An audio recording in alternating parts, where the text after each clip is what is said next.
might be wondering, how can I spot an unqualified hair restoration consultation or office? And I'm here to help you. I think there are some red flags when going into the process that you need to recognize. If the doctor is not doing the consultation and you have a sales rep, I think that is one major red flag. Keep in mind that hair restoration is a medical procedure. It is not just some cosmetic procedure that you do at a spa or something like that.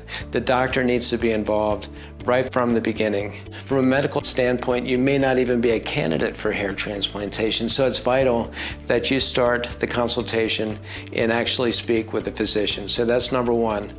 Number two, when consultations end with, hey, if we get you in next week, we'll give you $2,000 off or $2,500 off. And if you do this or that for us, we'll give you a bonus.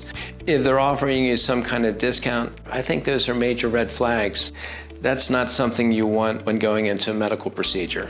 The third red flag is if they ask you to pay up front. We do not know how many grafts can be extracted from your head. Some patients we can get very high numbers, some patients are low.